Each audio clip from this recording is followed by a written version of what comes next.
தலைகளை தாழ்த்துவோம். வானாதி வானங்களையும் பூமியை உண்டாக்கி சர்வ உலகங்களை பின்பற்றுவதற்காக இந்த மனமகிழ்ச்சியான இங்கே 2-3 பேர் என்னுடைய நாமத்தில் ஜெபிக்கிறீர்களோ அங்கே ஒரு மத்தியில் வாசம் பண்ணி சொல்லியிருக்கிறீங்க.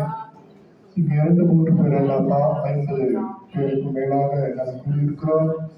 ஆண்டவர்களே, இந்த நேரத்தில் உடைய வார்த்தையை அடைய உங்களுடைய சின்னங்களுக்கு கொடுத்திருக்கிறேன். கர்த்தத்தாலும் மறைத்து வேலை கொடுத்து ஆசீர்வதித்து பேச வைப்பீராக.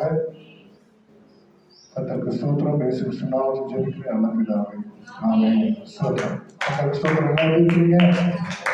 நல்லா இருக்கிறீங்களா? கர்த்தருக்கு ஸ்தோத்திரம். பரலோகத்தின் தேவனுக்கும் கர்த்தராகிய இயேசு கிறிஸ்துவுக்கும் பரிசுத்த ஆவியானவருக்கும் மகிமை உண்டாவதாக. இந்த நல்ல வாய்ப்பை தந்த தேவாலய தேவனுக்கும் கர்த்தராகிய இயேசு கிறிஸ்துவுக்கும் பரிசுத்த ஆவியானவருக்கும் ஸ்தோத்திரங்கள், நன்றி. பாஸ்டர் ஐயாவுக்கும் பாஸ்டர் அம்மாவுக்கும் ஸ்தோத்திரம், நன்றி. கர்த்தருக்கு ஸ்தோத்திரம். சரி, சற்று நேரம் தான் நம்ம தியானிக்க போகிறோம். காலையில் முதல் சர்வீஸில் தேவனுடைய ராஜ்யத்தை குறித்து பார்த்தோம், டீச் பண்ணோம். இப்போ என்ன பேச போகிறோம், என்ன பார்க்க போகிறோம்னா, மாம்சம் மற்றும் ஆவி. மாம்சமும் ஆவியும் ஒன்றுக்கொன்று அது எப்படிப்பட்டதாக இருக்குதுன்னா விரோதமாக தான் இருக்குது. மாம்சமும் ஆவியும் ஒன்றுக்கொன்று எப்படிப்பட்டதாக இருக்குது? விரோதமாக இருக்குது. ஏன் விரோதமாக இருக்குது? உற்சாகம் உள்ளது. நல்லது, கரெக்ட். மாம்ச சிந்தை என்ன பண்ணுது? நம்மள கிறிஸ்துவனுடைய அன்பிலிருந்து சொல்லுங்க சகோதரி,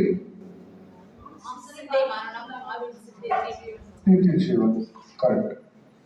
இந்த மாம்ச சிந்தை நம்மள என்ன பண்ணுது? நம்ம என்ன செய்யுது?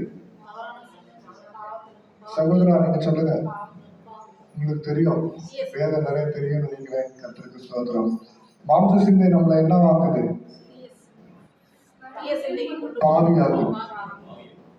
பாவியா மாத்துது. பாவம் செஞ்சா என்ன ஆகும்? மரணம் வரும். சரி, ஆவியினுடைய சிந்தை, பரிசுத்த ஆவியினுடைய சிந்தை நம்ம என்ன செய்யுது? ஜீவ வழியில நம்மள நடத்துது.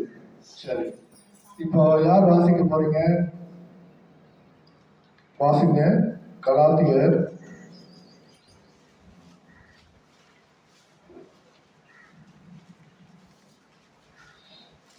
16வது வசனத்திலிருந்து. இன்னும் நான் சொல்லுவது என்னவென்றால், ஆவிக்கேற்றபடி நடந்து கொள்ளுங்கள், அப்பொழுது மாம்ச இச்சையை நிறைவேற்றாதிருப்பீர்கள். அப்போ இன்னும் நான் சொல்லுகிறது என்னவென்றால், ஆவிக்கேற்றபடி நடந்து கொள்ளுங்கள், அப்பொழுது மாம்ச இச்சையை நிறைவேற்றாதிருப்பீர்கள். ஆவிக்கேற்றபடி நடக்கிறதுனா என்ன? ஆவிக்கு ஏற்றபடி நடக்கிறது அப்படின்னா என்ன? கரெக்ட். கர்த்தருக்கு ஸ்தோத்திரம். கீழ்ப்படுகிறது. யாருக்கு கீழ்ப்படுகிறது? கர்த்தருக்கு கீழ்ப்படுகிறது. கர்த்தருக்குன்னா கர்த்தருடைய வார்த்தைக்கு. கர்த்தருக்கு ஸ்தோத்திரம். ஆரம்ப வாசிங்க. மாம்சம் ஆவிக்கு விரோதமாகவும் ஆவி மாம்சத்துக்கு விரோதமாகவும் இச்சிக்கிறது. நீங்கள் செய்ய வேண்டும் என்று இருக்கிறவைகளை செய்யாதபடிக்கு இவைகள் ஒன்றுக்கொன்று விரோதமாய் இருக்கிறது. ஆவியினால் நடத்தப்படுவீர்களானால் நீங்கள் நியாயப்பிரமாணத்திற்கு கீழ்ப்பட்டவர்கள் அல்ல. மாம்சத்தின் கிரியைகள் வெளியரங்கமாய் இருக்கின்றன. அவையாவன: விபச்சாரம், பேசித்தனம், அசுத்தம், காமவிகாரம், விக்கிரக ஆராதனை, தில்லி சூனியம், பகைகள், விரோதங்கள், வைராக்கியங்கள், கோபங்கள், சண்டைகள், பிரிவினைகள், மார்க்கபேதங்கள், பொறாமைகள், கொலைகள், வெறிகள், களியாட்டுகள் முதலானவைகளே. இப்படிப்பட்டவர்களை செய்கிறவர்கள் தேவனுடைய ராஜ்யத்தை கொண்டிருப்பதில்லை என்று முன்னே நான் சொன்னது போல சொல்லுகிறேன். இப்போ இவ்வளவு நேரம் நம்ம 21 வாசிச்சது எல்லாமே 20, 20, 21, 19, 20, 21 இது மூன்றுமே என்ன சிந்தை? மாமிச சிந்தை. இப்போ மாமிச சிந்தை என்பது யாது? பாவத்தை செய்ய தூண்டுகிற பிசாசின் கிரியைகள். பாவத்தை செய்ய தூண்டுகிற பொல்லாத சாத்தான், வலு சர்ப்பம், அவனுடைய கிரியைகள். அவனுக்கு எப்பவுமே என்னன்னா ஆண்டவர் விரோதமா எழும்புறது, பாவம் செய்ய வைக்கிறது, இதுதான் அவனுக்கு வேலை. இது குறிப்பா யார் மத்தியில அவன் நிறைய கிரியை செய்யறான் அப்படின்னா வாலிப பிள்ளைகள் மத்தியில. அதனால பாவம் எல்லாருமே செய்யறாங்க தானே. வானத்துல இருந்து வந்து பரிசுத்தவான் உலகத்துல யாரும் இல்லை. அபிஷேகம் பெற்று பரிசுத்த ஆவியானவர் பெற்றுக்கொண்ட பிறகுதான் பரிசுத்தம் ஆகணும் இல்லையா? அப்ப பரிசுத்த ஆவியானவர் பெற்று அபிஷேகம் பெறாத வரைக்கும் பாவத்துல இருக்கிறோம். இந்த ஒவ்வொரு வசனத்துக்கும் நான் விளக்கம் கொடுக்கணும்னா நேரம் பத்தாது. ஐயா 20 நிமிஷம் சொல்லிட்டு போயிட்டாரு. எங்க முன்னாடி தெரியல. கர்த்தருக்கு ஸ்தோத்திரம். இருக்காரா? ஸ்தோத்திரம். கர்த்தருக்கு ஸ்தோத்திரம். பிரேயர்ல இருக்க. அப்போ ஒவ்வொரு வார்த்தைக்கும் நான் விளக்கம் கொடுக்கணும் அப்படின்னா நேரம் பத்தாது. 20 நிமிஷத்துல நம்ம பேச முடியாது. ஒரு சில விஷயங்களை மட்டும் நம்ம தியானிப்போம். பொதுவாக முக்கியமாக நான் வாலிப பிள்ளைகளுக்காக பேசணும். இப்போ ஃப்ரெண்டோட 2-3 பிள்ளைங்க உட்காந்துருக்கீங்க, 4 பிள்ளைங்க. உங்க வாழ்க்கையில பிசாசு வந்து ரொம்ப இந்த மாதிரி காரியங்களை கொண்டு வந்துதான் கிறிஸ்டின் நன்மை விட்டு திருப்பி பார்ப்போம். அப்ப நீங்க என்ன பண்ணணும்? கீழ்ப்படியணும். கர்த்தருக்கு கீழ்ப்படியும் போதுதான் பிசாசை எதிர்த்து நிற்க முடியும், ஜெயிக்க முடியும். இப்போ மாம்சத்தின் கிரியைகள் வெளியரங்கமா இருக்கின்றன. விபசாரம், வேசித்தனம், அசுத்தம், காம விகாரம், இது எல்லாமே இல்லை. இருங்க, படிக்க வேண்டாம். விபச்சாரம் அப்படின்னா என்னன்னா, விபச்சாரம்னா என்ன? இச்சை. ஒரு ஆண் பெண்ணை இச்சையோடு பார்க்கறது விபச்சாரம். ஒரு பெண் ஆணை இச்சையோடு பார்க்கறது விபச்சாரம். பார்க்கிறதே விபச்சாரம். புரியுதுல? பார்க்கிறதே புதிய ஏற்பாட்டின் காலத்தின்படி ஆண்டவர் என்ன சொன்னார்? விபச்சாரம் செய்தாயிற்று. அப்போ ஒரு காலத்துல, பழைய ஏற்பாட்டு காலத்துல மாம்சீகமாய் செய்யறதுதான் பாவமா இருந்தது. புதிய ஏற்பாட்டு காலத்துல சிந்தையினாலேயே பாவம் செய்யலாலும் முடிஞ்சு போச்சு. அதுக்கான நியாய தீர்வு அப்படியே நினைக்கிறேன் பூமியில. புரியுதா உங்களுக்கு?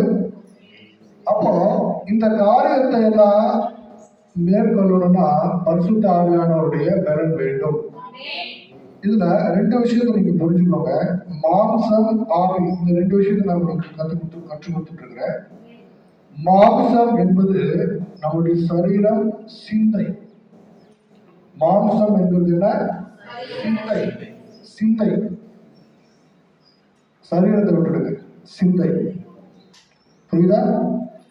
ஆவி என்பது இருதயம். மாம்சம் என்பது சிந்தை, ஆவி என்பது இருதயம்.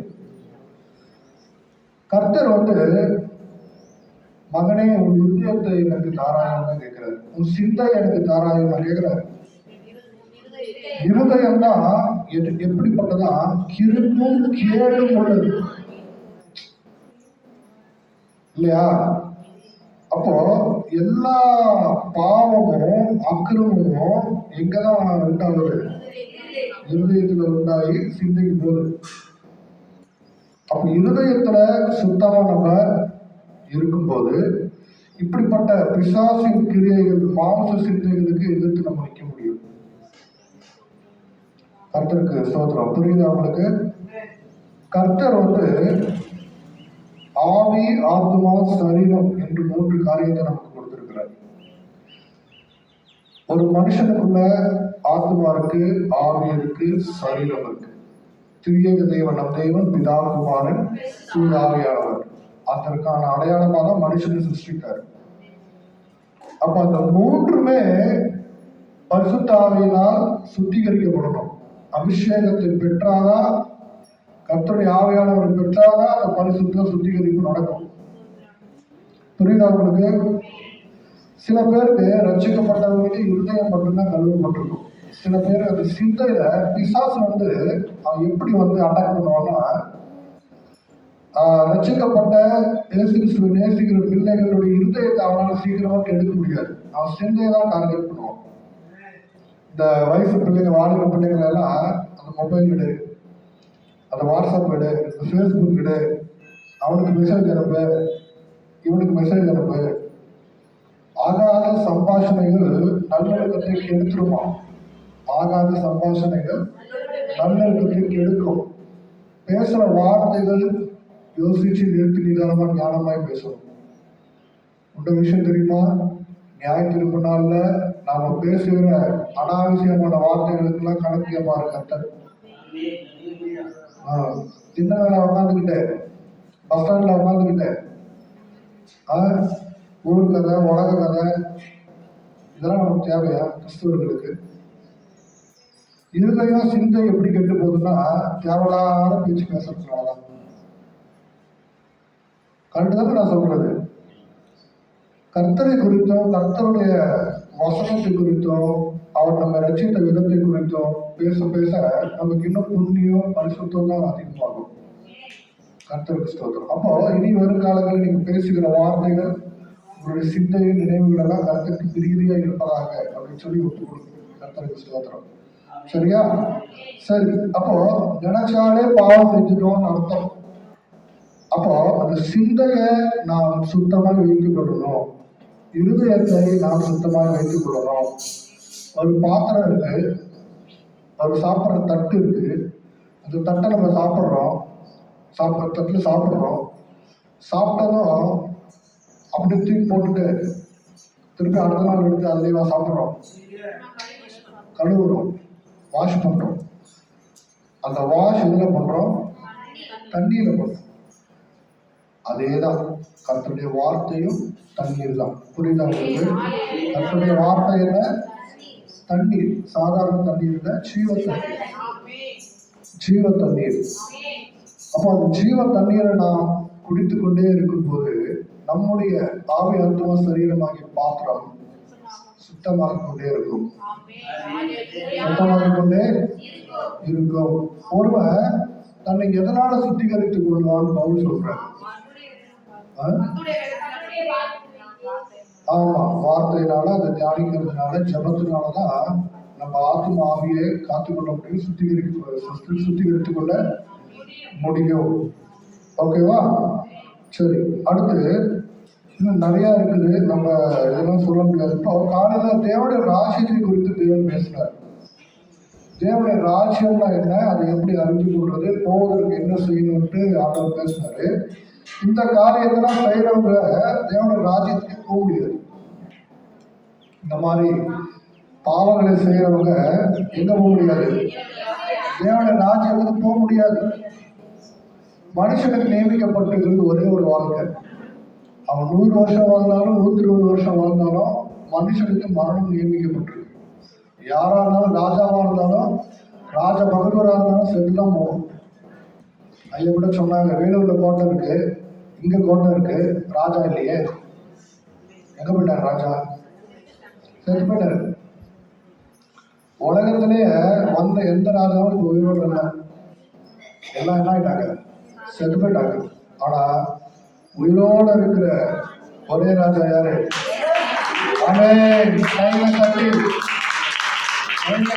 சொல்லுங்க.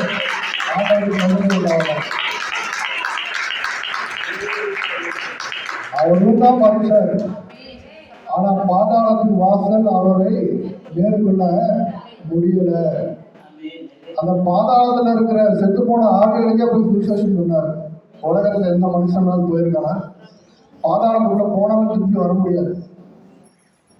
பாதாளத்துல உண்மை நினைக்கிறவர் யார், உன்னை துதிக்கிறவர் யார்? தாவீது பாடுறார். அப்போ நரகத்தையும் பாவத்தையும் பிசாசையும் ஜெயித்த சர்வ வல்லமையுள்ள ஜீவனுள்ள தேவகுமார் நம்மோடு இருக்கிறார். ஆமென். இன்னொரு சத்தியம், இன்னொரு ரகசியம் சொல்றேன், கேக்குறீங்களா? விசுவாசிகளோடு இயேசு கிறிஸ்து இருக்கிறார். இயேசு கிறிஸ்துவை விட பெரியவர் ஒருத்தர் இருக்கார். அவர் யார் தெரியுமா?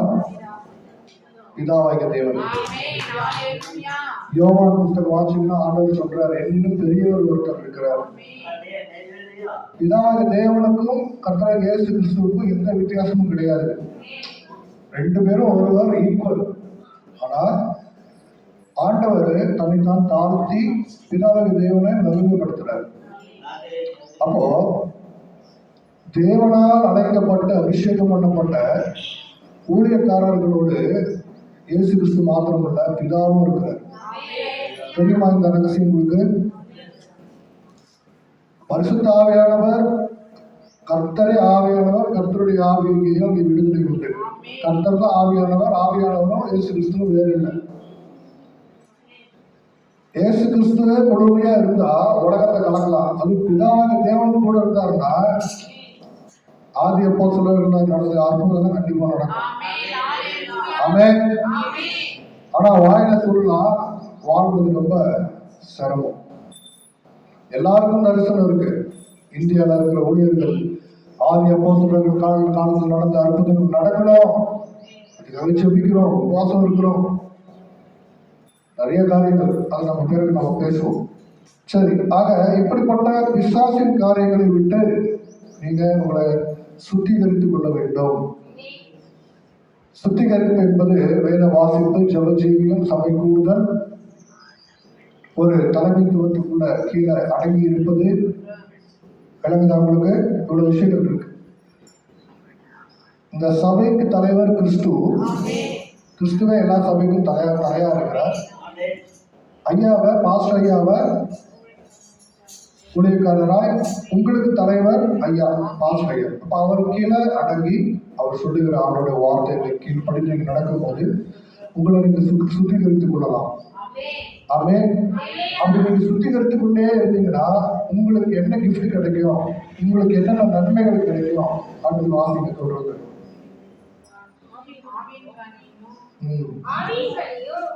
அன்பு, சந்தோஷம், சமாதானம், நீடிய பொறுமை, தயவு, நற்குணம், விசுவாசம், சாந்தம், இச்சையடக்கம், இப்படிப்பட்டவைகளுக்கு விரோதமான பிரமாணம் ஒன்றும் இல்லை.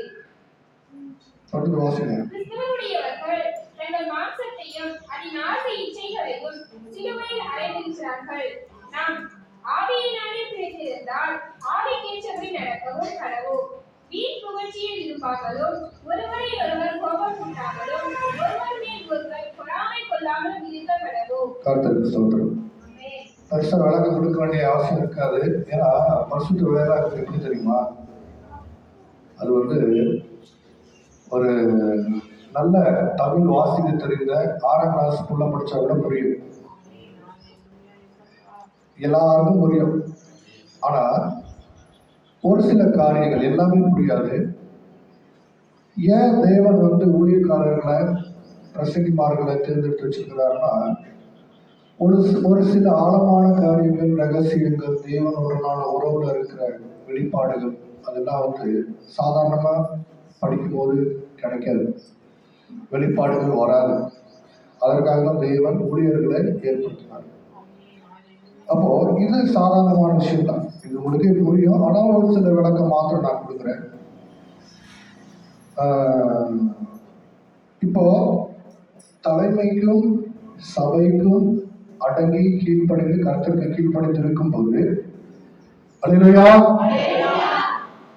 இருக்கும்போது நமக்கு என்ன கிடைக்குன்னு சொன்னேன்? கிஃப்ட் கிடைக்குன்னு சொன்னேன். இதெல்லாம் தான் கிஃப்ட். ஆமென். அப்போ இத்தனை கிஃப்ட் ஆண்டவர் வச்சிருக்கிறாரு. இத்தனை கிஃப்ட்டை நீங்க பெற்றுக்கொள்ளணும். இதுதான் நாம் ஆவியினாலே பிழைத்திருந்தால் ஆவிக்கு ஏற்றபடி நடக்கவும் கடவோம். கிறிஸ்து உடையவர்கள் எப்படி இருக்கணுமா? கிறிஸ்து உடையவர்கள் தங்கள் மாம்சத்தையும் அதன் ஆசை இச்சைகளையும் சிலுவையில் அறைந்திருக்கிறார்கள். மாம்ச இச்சைகளை, மேல படிச்ச மாம்ச இச்சைகளை எல்லாம் நீங்க சிலுவையில் அறைந்திருக்கிறீங்களா? அறைந்திருக்கிறீங்களா? அறைந்திருந்தாதான் அடுத்து கனிகள் உங்க வாழ்க்கையில் செயல்படும். கனி இல்லாத வாழ்க்கை குப்பை. கனி இல்லாத வாழ்க்கை குப்பை. குறிச்சு வச்சுக்கோங்க. கிறிஸ்துவனுக்குள்ள கனி இல்லைன்னா அவன் கிறிஸ்துவன் அல்ல, கிறிஸ்து உடையவன் அல்ல. அவன் மாய்மாலக்காரன். நல்ல கனி கொடாத மரமெல்லாம் வெட்டுண்டு அக்கினியிலே போடப்படும். நமக்கு எல்லா வசனம் எல்லாமே நல்லா தெரியும். கர்த்தருக்கு ஸ்தோத்திரம். கனி கொடாத மரத்தை ஆண்டவர் வெட்டி போட்டுருவார். இங்க உட்கார்ந்து இருக்கிற ஒவ்வொருவரும் மரம் தான். இந்த பொண்ணு, அந்த பாப்பா ஒரு மரம், இந்த பாப்பா ஒரு மரம், இந்த பாப்பா ஒரு மரம், ஐயா ஒரு மரம். எல்லாரும் ஆண்டவர் மரமா தான் பார்ப்பார் நம்மளுக்கு. புரியுதா உங்களுக்கு? கர்த்தர் நம்மை பார்க்கிற வித்தியாசம் பல ஆங்கிள் பார்ப்பார். பிள்ளையா பார்ப்பாரு, மரமா பார்ப்பாரு, பொம்மையா பார்ப்பாரு, மண்ணா பார்ப்பாரு, ஆவியா பார்ப்பாரு. அவர் எப்படி பார்த்தாலும் நம்ம கனி கொடுக்கிறவர்களா இருக்கணும். அவன் அப்போ கனி கொடுக்கிற வாழ்க்கை தான் கிறிஸ்துவ வாழ்க்கை. சகோதர சகோதரிகளே, கனி கொடுக்கிறனா ஆண்டவர் வெட்டி போட்டுருவாரு மரத்தை. அப்ப அந்த ஒரு மரம், ஒரு விதை விழுந்து அது விருட்சம் ஆகிறதுக்கு எவ்வளவு கஷ்டப்படுது. ஒரு ஆலமரமா இருக்கட்டும், ஒரு அரச மரமா இருக்கட்டும், அது வளர்ந்து ஆளாகி அது கனி கொடுக்கிறதுக்கு எவ்வளவு நாள் ஆகுது. அது போலதான் கிறிஸ்துவ வாழ்க்கை. கிறிஸ்தவ வாழ்க்கையில தேவனுடைய வார்த்தையாகிய விதை நம்ம இருதயத்துல விழ விழ விழ விழ அந்த விதை 30, 60, 100 பலன் கொடுக்கணும். பலன் கொடுக்கலன்னா வேஸ்ட். இப்ப உங்களை நீங்களே நிதானிச்சு பாருங்க. உங்க இருதயத்தில் விழுந்த விதை எத்தனை அளவு பலன் கொடுத்திருக்கிறது? அந்த கனிய உங்க உறவினர்கள், நண்பர்கள், கூட பிறந்தவங்க எல்லாரும் பறிச்சு சாப்பிட்றாங்களா? மற்றவங்களுக்கு நீங்க அந்த கனி கொடுக்குற மரமா இருக்கிறீங்களா? இல்ல சொத்தலும் பொத்தலுமான கெட்டு போன கனியா இருக்கிறீங்களா? உங்ககிட்டயே நான் ஒப்பு கொடுக்குறேன். நீங்களே நிதானிச்சு பாருங்க. நிதானிச்சு கர்த்தருடைய சத்தியத்தையும் அவருடைய வார்த்தையையும் நீங்க ஏற்றுக்கொண்டு அதன்படி வாழ ஒப்பு கொடுங்க. கர்த்தர் உங்களை அபரிவிதமாய் ஆசீர்வதிப்பார். இதுல ஒரே ஒரு விஷயத்தை சொல்லி நான் நிறைவு செய்ய விரும்புகிறேன். கர்த்தர் பழைய ஏற்பாட்டு காலத்துல உங்களுக்கு 10 பிரதான கட்டளைகள் மற்றும் 600 சில்லற கட்டளைகள் தேவன் கொடுத்திருந்தார். பழைய ஏற்பாட்டு காலத்துல அப்படி ஃப்ரீயா உட்காந்துட்டுலாம் ஆண்டவரை ஆராதிக்க முடியாது. வெளிப்பிரகாரம் உள்பிரகாரம்னு இருக்கும். வெளிப்பிரகாரத்துலதான் நிக்கணும் யாரா இருந்தாலும். ஆசாரியர்கள், லேவியர்கள் மட்டும்தான் உள்பிரகாரத்துக்குள்ள போவாங்க. அதுவும் பிரதான ஆசாரியர் என்பவர் தான் மகா பரிசுத்த ஸ்தலத்துக்குள்ள போக முடியும். இன்னைக்கு அந்த இயேசு கிறிஸ்துவனுடைய சிந்தப்பட்ட ரத்தம், அவர் கொடுத்த அந்த ஜீவன், அந்த அந்த ஆலயத்துல இருந்த அந்த திரையை கிழிச்சு யார் வேணா உள்ள போகிற அனுமதியை கொடுத்துருச்சு. ஆமென். அதனாலதான் யார் வேணாலும் இன்னைக்கு ஆண்டவருடைய வார்த்தையை வாசிக்கிறோம், யார் வேணாலும் ஆண்டவருடைய வார்த்தையை நம்ம போதிக்கிறோம். ஒரு காலத்துலலாம் அப்படியெல்லாம் முடியாது பழைய ஏற்பாட்டு காலத்துல. அப்போ பழைய ஏற்பாட்டு காலத்துல இருந்த கட்டளைகள் நியாயப்பிரமாணம் எதுவும் மாத்தல, எல்லாவற்றையும் நிறைவேற்றதான் கர்த்தர் வந்தாரு. அவர் சுருக்கி சொல்றாரு. என்ன சொல்றாருன்னா, அன்பை பிரதானமா சொல்றாரு. ஆண்டவர் என்ன சொல்றாரு? அன்பை பிரதானமா சொல்றாரு. அந்த 10 கட்டளை பிளஸ் 600 சில்லற கட்டளையையும் 2 கட்டளைக்குள்ள அடக்கிட்டாரு. என்ன சொல்றாரு? உன் தேவனாகிய கர்த்தரை உன் முழு இதயத்தோடும் அன்பு கொள்வாயாக. ஆமென். உன்னை நீ நேசிப்பது போல பிறரையும் நேசிப்பாயாக. எடுத்து வாசிப்போம். 1 கொரிந்தியர் 13வது அதிகாரம்.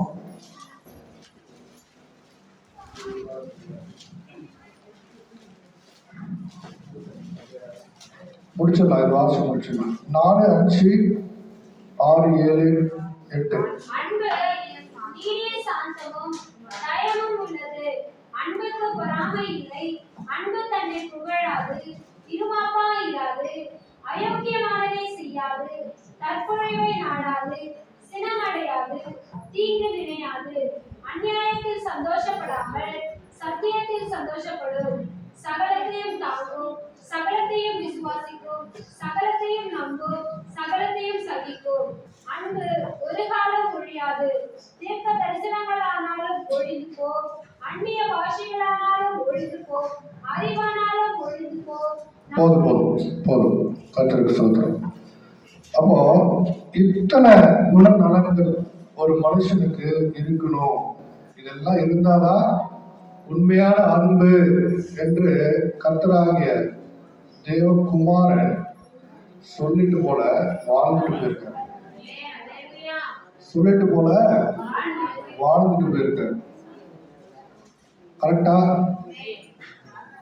இயேசு கிறிஸ்துவ எவ்வளவு துன்பப்படுத்தினாங்க, எவ்வளவு அடிச்சாங்க, காரி மூஞ்சில துப்புனாங்க. செஞ்சாங்களா இல்லையா? செய்தாங்க. அதையெல்லாம் சகிக்கிறதுக்கு அவர்கிட்ட இருந்த ஒரே ஒரு விஷயம் என்ன தெரியுமா? அன்பு. அன்பு செலுத்துறாரு. மணிக்கு சொல்றாரு. ஆமா, கரெக்டா சொன்னீங்க. உண்மை, அதுதான் உண்மையா. அப்போ அந்த இருதயம்னா நமக்கு என்ன வேணும்? இன்னைக்கு ஒருத்தன் ஒரு வார்த்தை நம்மளை பேசிட்டாலே அவனை சும்மா விடக்கூடாது. என்ன வார்த்தை பேசிட்டேன், அப்படி ஒரு கிறிஸ்தவர்கள் இருக்கலாமா? இருக்கக்கூடாது. பேசினானா, உன்னை திட்டுறானா, கர்த்தர்கிட்ட அவனை ஒப்புக்கொடு. ஒரு கண்ணத்தில் ஆரம்ப மறு கண்ணத்தில் திருப்பி கொடுன்னு இருக்கு சொல்றாரு. அதுக்காக வாண்டடா போய் மாட்டிக்கிட்டு அடரான்னு சொல்ல நிற்க கூடாது. அது முட்டாள்தான். நீங்க நீதியா இருந்து உண்மையா இருந்து கர்த்தருக்கு பிரியமாய் நடந்து பாடுகளை வேதனைகளை நீங்க அனுபவிச்சுட்டு நீங்க பாக்கியவாங்க. ஆமே. அப்போ அத்தனை விஷயத்தையும் நம்ம அன்பினாலதான் சகிக்க முடியும். அந்த சகிப்புத்தன்மை இத்தனை குணநலன்களை நமக்கு கொடுக்கும். நீடிய சாந்தமா இருக்க முடியும், மற்றவர்களுக்கு தயவா இருக்க முடியும். தன்னைத்தான் புகழ்கிறவன் பெரிய அன்புல இருக்கிறவன் அர்த்தம் கிடையாது. அன்பா இருக்கிறவங்க தங்களை புகழ மாட்டாங்க, தேவனை தான் புகழ்வாங்க. அயோக்கியமானதை செய்யவே மாட்டாங்க, மற்றவன் அழிஞ்சு போகணும் கெட்டு போகணும்னு நினைக்க மாட்டாங்க அன்பா இருக்கிறவங்க. அதே போல தற்பொழிவு இருக்காது. கோபம் வரும், அநியாயமான கோபம் வராது. கோபம் வந்தாலும் கெட்ட வார்த்தை பேச மாட்டாங்க. அப்போ நிறைய காரியங்கள் இதெல்லாமே இருக்கு. கடைசியாக சகோதர சகோதரிகளே, அன்பு ஒரு காலம் முடியாது. அன்பு ஒரு காலம் ஒழியாது. தீர்க்கதரிசி இல்லாத இடம் கெட்டு போகும், சீர்கெட்டு போகும் வாசனை இருக்கு. அந்த தீர்க்க தரிசனம் கூட அழிஞ்சு போய் வீணா போயிடும், ஒழிஞ்சு போயிடும். ஆனா அன்பு எப்பவுமே நிலைத்து இருக்கும். ஆமே. அப்போ அந்த அன்பு தான் இன்னைக்கு இந்த இடத்துல நான் பிரசங்கம் செய்ய காரணமா இருக்கு. ஆமே. நீங்க ஆண்டவரை பத்தி நான் சொல்ல கேட்க அந்த அன்பு தான் காரணம். ஐயா என்னை கூப்பிட்டு பேச வைத்ததுக்கு காரணமும் அதுதான். இன்னைக்கு நம்ம நிற்பது நிர்மூலம் ஆகாமல் இருப்பதற்கு காரணமும் அன்புதான். யாருடைய அன்பு? கர்த்தருடைய அன்பு, தேவனுடைய அன்பு. அன்புதான் எல்லாமே. அன்புதான் எல்லாமே. ஒரு விஷயத்த நீங்க அதட்டி சொல்றதை விட அன்பா சொன்னீங்கன்னா யாரா இருந்தாலும் ஏற்றுப்பாங்க. நீங்க ஒரு குடிகாரன் ஒரு சிறைச்சாலையில கொடகாரன் கிட்ட கூட போய் நீங்க அன்பா பேசுங்க, அவன் அன்புக்காக இயங்குவான். உலகம் அன்புக்காக இயங்குற உலகம். இன்னைக்கு உலகத்துல உண்மையான அன்பு காட்ட யாரும் இல்லை. தாயும் தகப்பனும் உன்னை கைவிட்டாலும் நான் உன்னை கைவிட மாட்டேன். இறுக்கமான உறக்கத்தினால் உன்னை எடுத்துக் கொள்வேன். அவன் அப்போ தாய் தகப்பன் நம்மை விரோதிச்சாலும்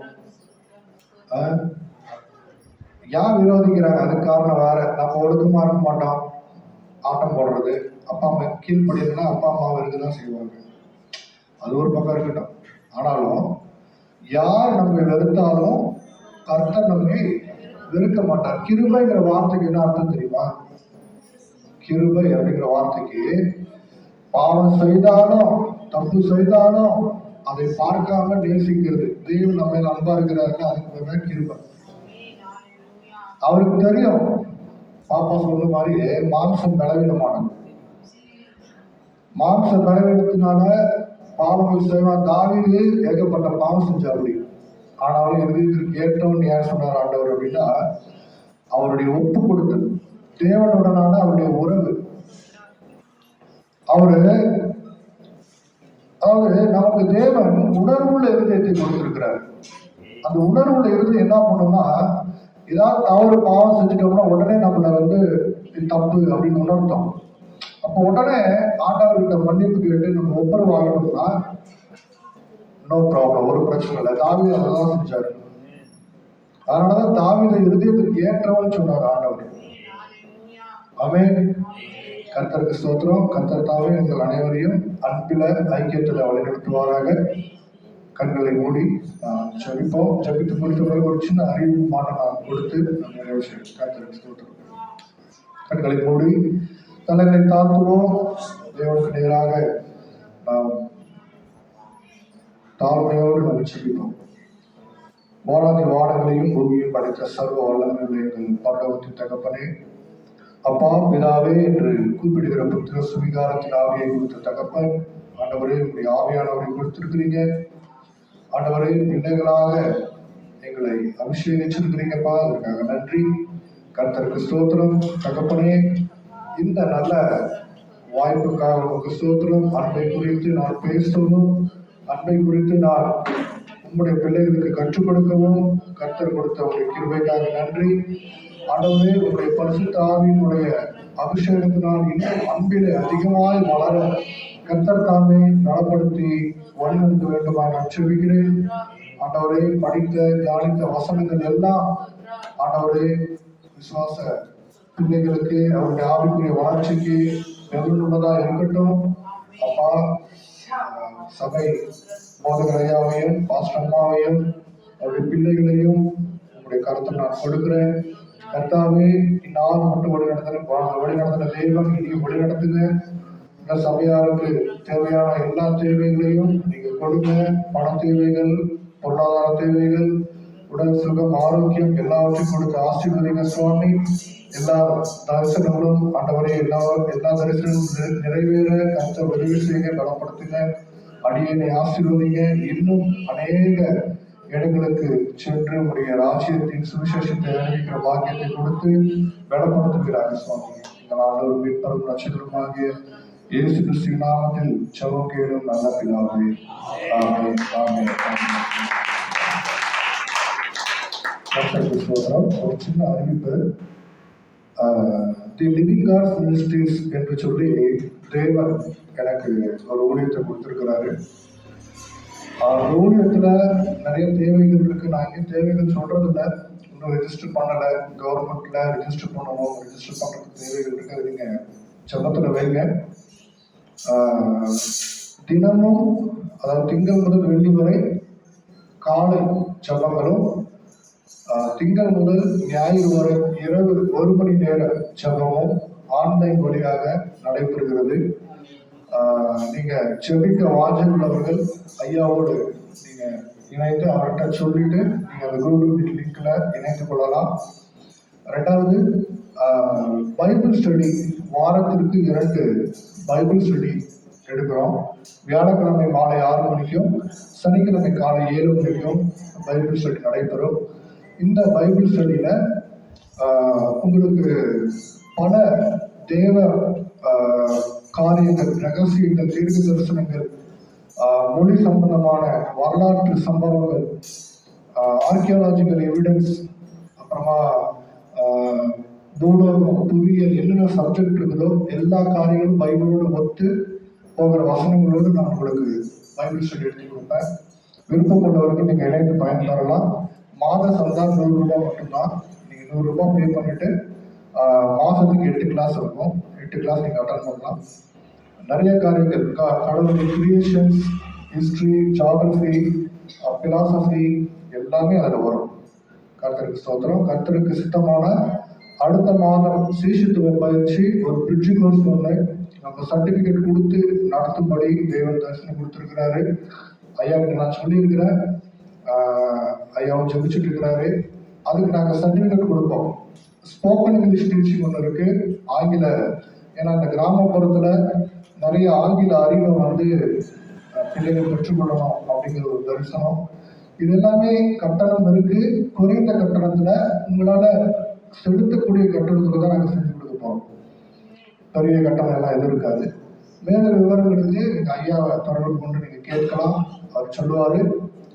இந்த வாய்ப்பை தந்த பரலோக தேவனுக்கும் கர்த்தராகிய இயேசு கிறிஸ்துவுக்கும் சபை போதகர் ஐயாவுக்கும் அவருடைய குடும்பத்தாருக்கும் ஸ்தோத்திரங்கள். நன்றி. கர்த்தருக்கு ஸ்தோத்திரம்.